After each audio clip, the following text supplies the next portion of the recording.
करवा चौथ की सभी महत्वपूर्ण बातें मैं आपको इस वीडियो के माध्यम से बता रही हूँ कि करवा चौथ का व्रत कब करना है, किसको करना है तथा पहली बार करवा चौथ का व्रत करें या ना करें। ये सारी बातें आज मैं आपको इस वीडियो के माध्यम से देने वाली हूँ। तो चलिए बिना देर किए वीडियो स्टार्ट करते हैं, लेकिन उससे पहले चैनल पर नए हैं तो चैनल को सब्सक्राइब तथा वीडियो को लाइक भी साथ साथ अवश्य कर दीजिए तथा कमेंट में जय माता दी जरूर लिखिएगा। 2024 में करवा चौथ का व्रत कब रखनी है, कैसे रखनी है, पहली बार करें तो हम सब ये व्रत कैसे करें, आइए जान लेते हैं कि करवा चौथ का व्रत कब पड़ रहा है। कार्तिक मास के कृष्ण पक्ष के चतुर्थी तिथि के दिन को ही करवा चौथ कहा जाता है। इसी दिन व्रत रखा जाता है। इस बार यह व्रत 2024 में 20 अक्टूबर दिन रविवार को पड़ रहा है। 2024 में करवा चौथ का व्रत जो है वो 20 अक्टूबर दिन रविवार को करना है। नहाए खाए की विधि 19 अक्टूबर को शनिवार के दिन किया जाएगा। करवा चौथ के व्रत में सरगी की विशेष महत्व होती है। तो सरगी का जो समय रहेगा 20 अक्टूबर रविवार भोर 3:30 बजे तक रहेगा।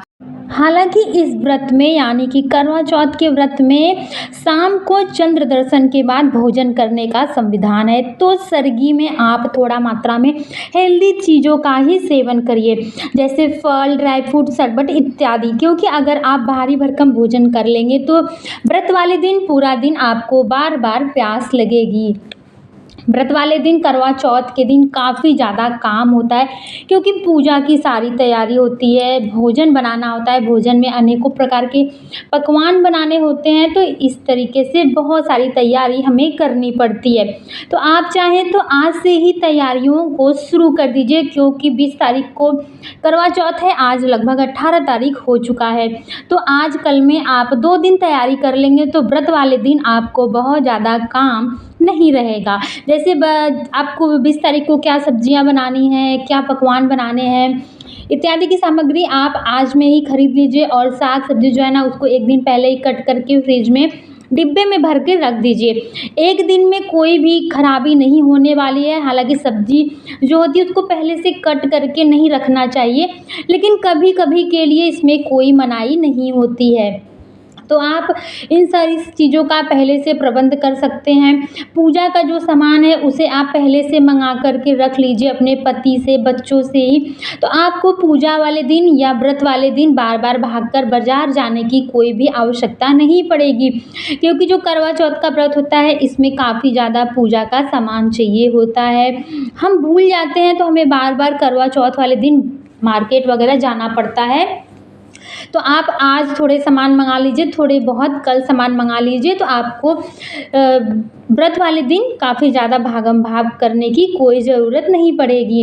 और बच्चे रहते हैं घर पे तो आप उनसे भी मंगवा सकते हैं। साड़ी इस व्रत में नहीं पहनी जाती है, तो आप सभी बाज़ार जा कर के साड़ी इत्यादि भी खरीद सकते हैं। बहुत लोगों ने तो खरीद भी लिया होगा, अपने ब्लाउज़ पेटीकोट वगैरह भी सिलवा लिए होंगे, लेकिन जो लोग अभी नहीं खरीदे हैं तो प्लीज़ आज जा कर के आप अवश्य खरीद लीजिए, क्योंकि देखिए अब बिल्कुल भी समय नहीं रह गया है।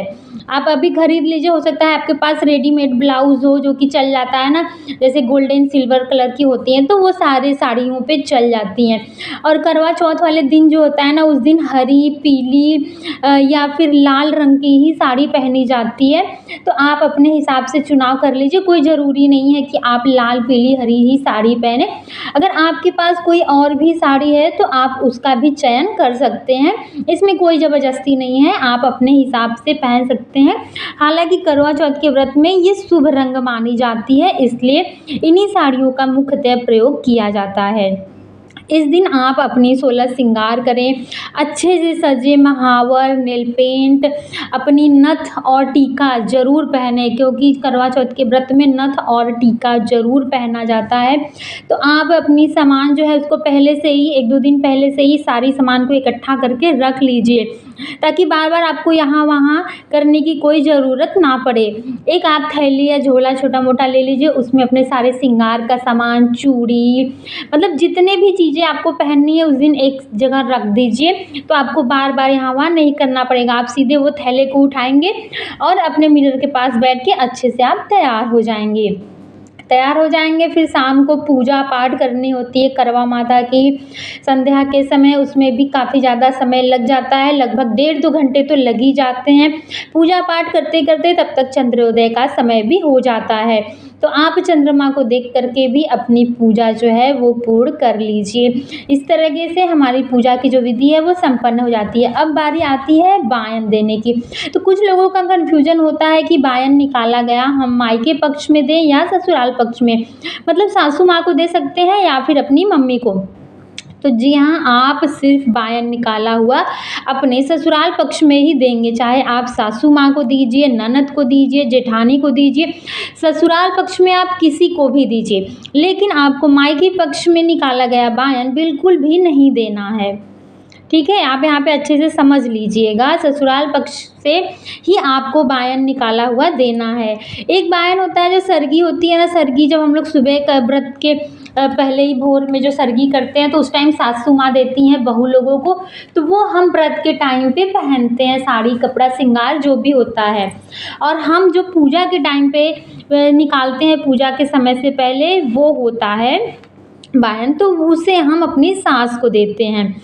और जैसे पूजा के समय पे भी चढ़ाने के लिए श्रृंगार का सामान रखते हैं, तो वो श्रृंगार का सामान हमें पंडित जी को दान पुण्य के साथ देना पड़ता है।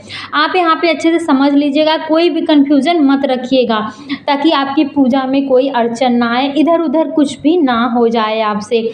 हम जो श्रृंगार का सामान चढ़ाते हैं वो पंडित जी को देना है, और एक थाली में साड़ी कपड़ा श्रृंगार का सामान मिठाई फल इत्यादि करके हम रखते हैं, वो हमें अपने ससुराल पक्ष में किसी बड़े को देना होता है।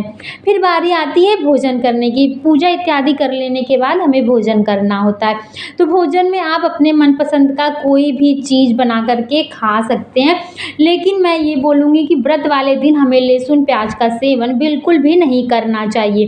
तो आप हर प्रकार का भोजन बनाइए, लेकिन उसमें लहसुन प्याज बिल्कुल न डालिए। और अगर आप मांसाहारी हैं तो प्लीज़ आप मांस मीट युक्त भोजन का बिल्कुल भी उपयोग ना करें।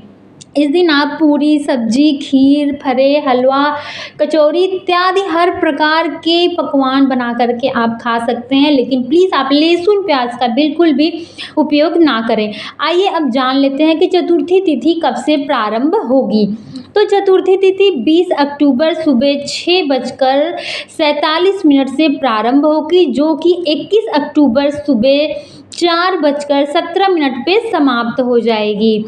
और इस दिन एक भद्रा काल जो होता है वो भी लग रहा है, तो उसके बारे में मैं आपको अगले वीडियो में बताऊंगी कि उसके लिए हमें क्या उपाय करना है, क्योंकि जो भद्रा काल होता है वो बिल्कुल भी अच्छा नहीं होता है।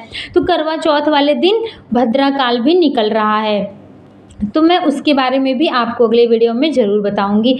अगर वीडियो अच्छा लगे तो प्लीज़ चैनल को सब्सक्राइब तथा साथ में वीडियो को लाइक अवश्य कर दीजिएगा। करवा चौथ माता की जय।